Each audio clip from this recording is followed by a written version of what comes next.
ချင်းချန်ဆန်းကကျွန်တော်ကိုမြင်သွားပြီးခနဲ့တဲ့ပြုံးလိုက်တယ်အောက်ကလူငယ်လေးကိုအားလုံးတိကျမှာပါလင်းချန်လေးကျွန်တော်စီကနေစေးရည်ဝေယူခွင့်ပိတ်ပင်ခံထားရလို့ဘာလို့ရမှန်းမသိဖြစ်ပြီးချမ်မီသားစုရဲ့ယတနာခမ်းမမှာတောက်တောက်ဆိုပေမဲ့လည်းဘာမှမထူးခဲ့ဘူးအချိန်တွက်ကြည့်ရင်သူခုလောက်ဆိုပြန်ပွဲမှာရှုံးနေပြီးအနှင်ထုတ်ခံလိုက်ရပြီးထင်ပါရဲ့စေးရည်တပလင်းကြောင့်သူ့မိမကိုဆုံးရှုံးလိုက်ရတာခင်ဗျားတို့လည်းဒီလိုဖြစ်မျိုးမကြုံချင်ရင်တော့ဝယ်နိုင်တော့အမြန်ဝယ်ထားကြဖို့သူ့ရဲ့စကားတွေကြောင့်စေဝါဝယ်ယူဖို့စောင့်ဆိုင်နေတဲ့ကျင့်ကြံသူတွေဟာတိုးဝေးပြီးဝယ်ယူကြတော့တယ်ချင်းချန်ဆန်းကလှောင်ပြောင်းတယ်လို့နဲ့လင်းသခင်လေးမင်းရဲ့ဒီလိုနမူနာဆိုးကငါစကားတစ်ထောင်ပြောတာထက်တောင်ပိုပြီးထိရောက်သေးတယ်ဒါမှမဟုတ်မင်းငါရဲ့ချင်းမိသားစုစီလာခဲ့မလားစေးရည်တပလင်းကြောင့်မင်းမိမကိုဘယ်လိုဆုံးရှုံးခဲ့ရလဲဆိုတဲ့အကြောင်းကိုနေ့တိုင်းလာပြောပြလေကျွန်တော်ကတော့အသားရပြုံးပြီးစာရေးလိုက်တယ်ချင်းအိမ်တော်သခင်ခမရရတာစောလုံးနေသေးတယ်ချင်းချန်ဆန်းကဟာဟာတိုင်ရင်မောရင်မင်းပြောတာမှန်တယ်ငါမှကြီးညာဖို့ပိုကောင်းတဲ့သတင်းတွေရှိသေးတယ်ဟေ့လို့ပြောတယ်ကျွန်တော်ရဲ့အပြုံးကပိုပြီးနှဆိုင်သွားတယ်ခမရနောက်ဆုံးထိရေးနိုင်ပါစေလို့ပဲညွှန်လင်းပါတယ်ပြောပြီးတာနဲ့လမ်းကြားလေးတွေကိုလှည့်ဝင်သွားခဲ့တယ်မကြခင်မှာပဲလမ်းကြားလေးကနေဝိယုံအရှိကြီးဝစ်စင်ထားပြီးမျက်နှာဖုံးဆွတ်ထားတဲ့လူဝက်ဆန်းကျဲသူတယောက်ထွက်လာတယ်ဒီလူဟာချင်းချန်ဆန်းနဲ့ချင်းမီသားစုတစုလုံးအတွက်အိမ်မက်ဆူဖြစ်လာပါလိမ့်မယ်ကျွန်တော်ချမ်မီသားစုစင်မြင့်ပေါ်ကိုတက်သွားတဲ့အခါချန်စီလင်ကစိုးရိမ်တကြီးနဲ့လမ်းလျှောက်နေပြီးလူမဲရိတ်ကိုမြင်လိုက်တဲ့အခါမျက်မှောင်ကျုပ်သွားတယ်ဆိုင်မန်နေဂျာကတော့ဝစ်စုံကိုမြင်တာနဲ့ချက်ချင်းမှတ်မိသွားပြီးရင်တွေတိန်ခုန်လာတယ်တခင်မလေးသူပဲချန်စီလင်ကချက်ချင်းရှေ့ကိုတိုးလာပြီးစီနီယာကိုဂါရဝပြုပါတယ်လို့နှုတ်ဆက်တယ်ကျွန်တော်ကတော့တိုက်ရိုက်ပဲမေးလိုက်တယ်မင်းတို့စေးရီဘယ်လောက်အထိလက်ခံနိုင်မလဲချန်စီလင်ကဝမ်းသာအားရနဲ့ကျမတို့ချမ်မီသားစုကငွေစင်တသိန်းပြင်ဆင်ထားပါတယ်ပေါက်ဈေးရဆိုရင်အလက်စားကြည်ကြံစင်းမြင့်စေးရီ10ပလင်းလောက်ဝယ်ယူနိုင်ပါတယ်လို့ပြောတယ်ကျွန်တော်ကမျက်မှောင်ကျုပ်လိုက်ပြီးအခုငါမှအလက်စားစေးရီမရှိဘူးအထက်တန်းစားစေးရီပဲရှိတယ်လို့ပြောလိုက်တယ်ချန်စီလင်ကဈေးနှုန်းကိုမကျေနပ်ဘူးလို့အထင်မှားပြီးမျက်နှာချင်းဆိုင်ကချင်မီသားစုကအလက်စားစေးရီတွေဖော်ဆက်နိုင်နေပြီဆိုတော့နောက်ကျရင်ဈေးက1000အောက်ပဲရှိတော့မှာပါကျမတို့ကအရှုံးခံပြီးဝယ်ယူမှာပါလို့ရှင်းပြတယ်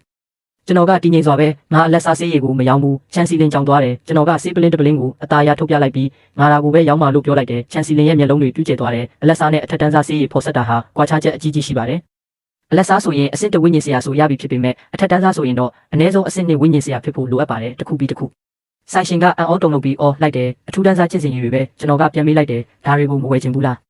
ဝယ်ချင်တာပေါ့ဆိုင်ရှင်ကအလောတကြီးပြန်ဖြေတယ်ဒါပေမဲ့စီနီယာကဘလောက်နဲ့ရောင်းချင်တာလဲငွေပြ1000ချန်စီလင်ရဲ့မျက်လုံးထဲမှာတန်တရားတွေဖြစ်ပေါ်လာတယ်အလက်စားကျင့်စဉ်ကြီးတော့1000ပေးရတာကိုအထူးတန်းစားကဘာလို့ဒီလောက်ဈေးသက်သာနေရတာလ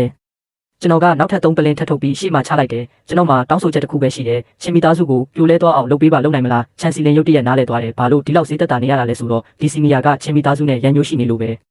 ဲသူမကချက်ချင်းပဲဆုံးဖြတ်ချက်ချလိုက်တယ်စီနီယာသာဒီဈေးနှုန်းနဲ့ရေရှည်ထောက်ပံ့ပေးနိုင်မယ်ဆိုရင်ချင်းမီသားစုကိုပြိုလဲဖို့ကဘာခက်ခဲမှလဲကျွန်တော်ကမျက်နှာချင်းဆိုင်မှာပျော်ရွှင်နေတဲ့ချင်းချန်ရှမ်းကိုတစ်ချက်ကြည့်လိုက်ပြီးကောင်းပြီးကုန်ကျန်းတွေဒါပေးအခုပဲအများကြီးဖော်ဆက်ပေးမယ်ချန်စီလင်ကချက်ချင်းပဲလူတွေကိုကုန်ကျန်းတွေနဲ့စေးဖော်ဆက်ဖို့နေရာတွေစီစဉ်ခိုင်းလိုက်တယ်နေမိုးတဲ့ချိန်မှာပြပွဲကလူအစီကားဆုံးဖြစ်နေတယ်ချင်းချန်ရှမ်းကအကျယ်ကြီးရေမောရင်းပြောလိုက်တယ်အားလုံးကိုသတင်းကောင်းတစ်ခုပြောပြမယ်ကျွန်ုပ်တို့ချင်းမီသားစုကအလက်စားကျင့်စဉ်ရေကိုအောင်မြင်မြင်ဖော်ဆက်နိုင်ခဲ့ပြီးတပလင်းကိုငွေပြ73တူညပဲတကွင်းလုံးဟိုးလေးတကြော်ဖြစ်သွားတယ်ဒါပေမဲ့အဲ့ဒီအချိန်မှာပဲအားလုံးပဲကျွန်တော်တို့ချင်းမီသားစုကလည်းသတင်းကောင်းတစ်ခုပြောစရာရှိတယ်ချန်စီလင်ကအပြုံးမျက်နှာနဲ့အနီရောင်ပိတ်စအုပ်ထားတဲ့လင်ပန်းတစ်ခုကိုကင်ပြီးထွက်လာတယ်ချင်းချန်ရှမ်းကမျက်မှောင်ကျုပ်ပြီးလူကြားကောင်းအောင်လုပ်နေတာပဲငါတို့ချင်းမီသားစုကိုရှင်ချင်းရင်အရေးချင်းအစ်စ်မရှိရမယ်ချန်စီလင်ကပြုံးလိုက်ပြီးအနီရောင်ပိတ်စကိုဖွင့်လိုက်တော့မယ်ကျွန်တော်တို့ချင်းမီသားစုကဒီနေ့ကစပြီးအထူးတန်းစားကျင့်စဉ်ရေတွေကိုအကန့်အသတ်နဲ့ရောင်းချပေးသွားမယ်အထူးတန်းစားကျင့်စဉ်ရေတပလင်းကိုထုတ်ပြလိုက်တဲ့အခါတကွင်းလုံးရုံးရင်းဆန်ခတ်ဖြစ်သွားတယ်အထူးတန်းစားတပလင်းရဲ့အာနိတင်ကအောက်တန်းစား9ပလင်းနဲ့ညီမျှတယ်ဒါကချင်းယုံကန်းကတပည့်တွေပဲသုံးခွင့်ရတဲ့ထိတ်တန်းစေးရေပဲချင်းချန်ရှမ်းရဲ့မျက်လုံးတွေပြူးသွားတယ်ချန်မီသားစုကအထူးတန်းစားကျင့်စဉ်ရေကိုဘယ်ကနေရလာတာလဲသူထိတ်လန့်သွားပြီးသူ့ဆိုင်ရှိကလူတွေအားလုံးတစ်ဖက်ကိုစုပြုံသွားတာမြင်တော့သူအလောတကြီးអော်လိုက်တယ်အားလုံးပဲစိတ်မလောကြပါနဲ့အထူးတန်းစားကျင့်စဉ်ကြီးကအနည်းဆုံးငွေပြ9000လောက်ပေးရတာမင်းတို့ဝင်နိုင်ကြလို့လားဒါပေမဲ့ချန်စီလင်ကပြုံးပြီးဖောက်တီဟောင်းတွေကိုကျေးဇူးဆက်တဲ့အနေနဲ့တလအတွင်းအထူးတန်းစားကျင့်စဉ်ကြီးကိုတပလင်းငွေပြ12000နဲ့ပဲရောင်းပေးမယ်ဟာချင်းမီသားစုရဲ့အလက်စားကျင့်စဉ်ကြီးထက်တောင်ဈေးသက်သာနေပါလားမဝယ်တဲ့လူကအယူပဲချင်းမီသားစုကောင်းဆောင်ခုနာကဝယ်ထားတာတွေကိုပြန်ယူတော့ပတ်စံပြန်ပေးလူအုပ်ကြီးကချက်ချင်းပဲစုညံသွားတယ်တစ်ဖွဲ့ကချန်မီသားစုစီဝယ်ဖို့ပြေးကြပြီးတစ်ဖွဲ့ကချင်းမီသားစုစီပစ္စည်းပြန်အပ်ဖို့ပြေးကြတ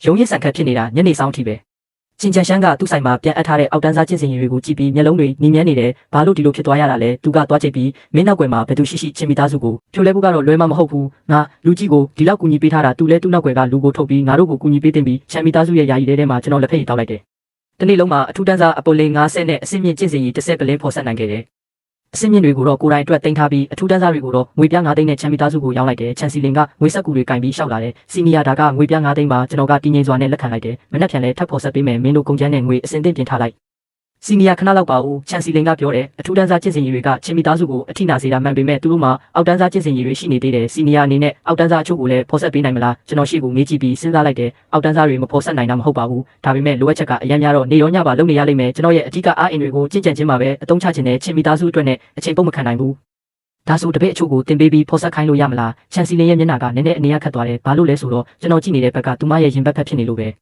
ကျွန်တော်သတိဝင်လာပြီးကျွန်တော်တပည့်အချို့မွေးထုတ်ပေးဖို့စဉ်းစားနေတာပါလို့ပြောလိုက်တယ်